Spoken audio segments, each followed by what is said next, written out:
Христос воскресе! Brothers and sisters, we had the English liturgy this morning, and this is why our troop numbers are low right now, because there was a big attendance this morning. And so you won't hear much English, but you'll hear a few words just now from me about the reading. Now, the Sunday reading, Gospel reading, of course you didn't hear that in English either, and that was about the healing of the blind man, whom Christ healed by spitting on the ground, making a sort of a paste and painting, applying it to his blind eyes.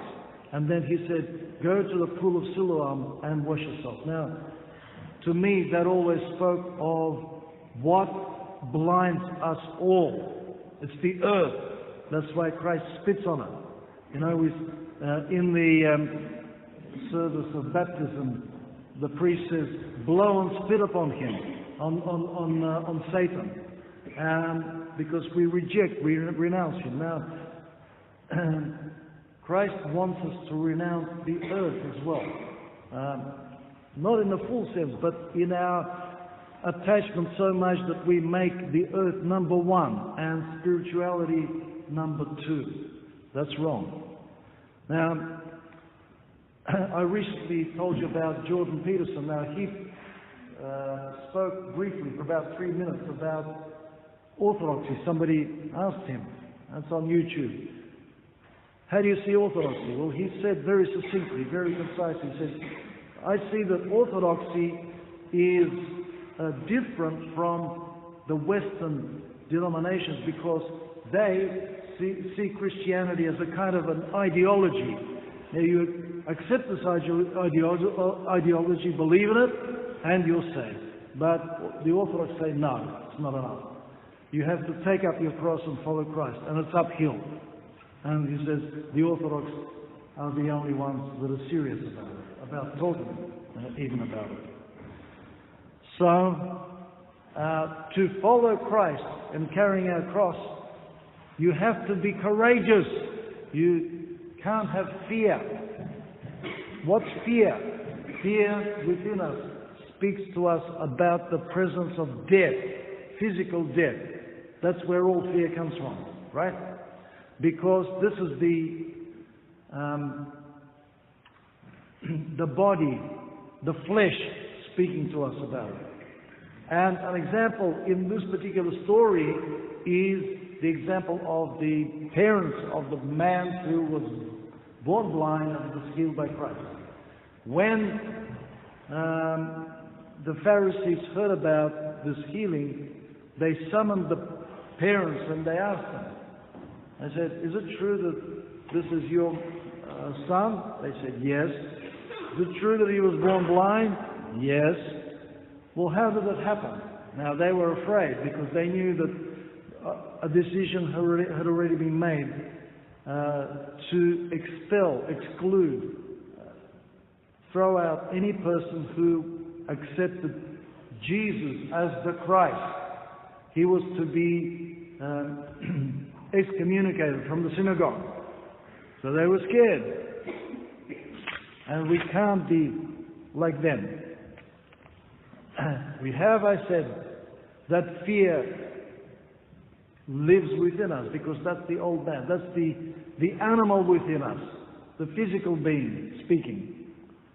But we believe in the resurrection of Christ that gives us and our life another dimension. And that dimension is the presence of God within us through the Holy Spirit, God's grace, when we believe in the resurrection. And it's this belief in the resurrection of Christ is not just some sort of an intellectual axiom that we accept. No, it's not an axiom. It is as the theologians would say, it's an ontological sense. It's experiential, existential. We feel it with our whole being that Christ is risen from the dead, right? And because this truly happened, His resurrection can connect with us and apply to us as well. Now, we are completing the period of Easter this coming Wednesday. The apodosis of Easter is served on Wednesday. And we're moving towards the next two feasts. That's Ascension that talks to us about our home, our spiritual home.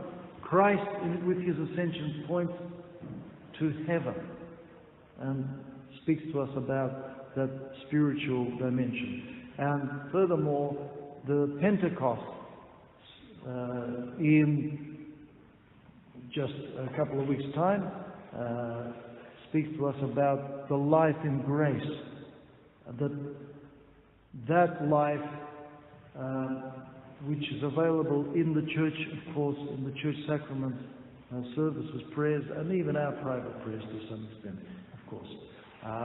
That gives us the sense of the reality of Christ's resurrection and our resurrection. The resurrection is present now. It's not something, you get for being good at the end of your life. No, it's now. So let us not be weak. Let us not be cowardly. We want to follow Christ uphill because we have died to sin, even in our baptism.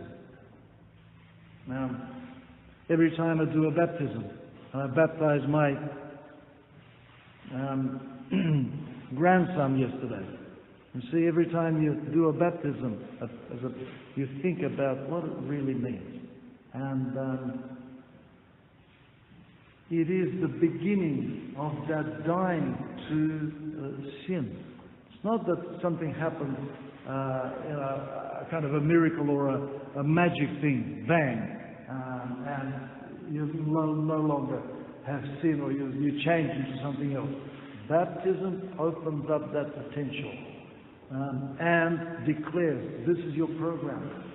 Your life is given to you to die to sin, to experience the presence of the resurrection of Christ in your life now.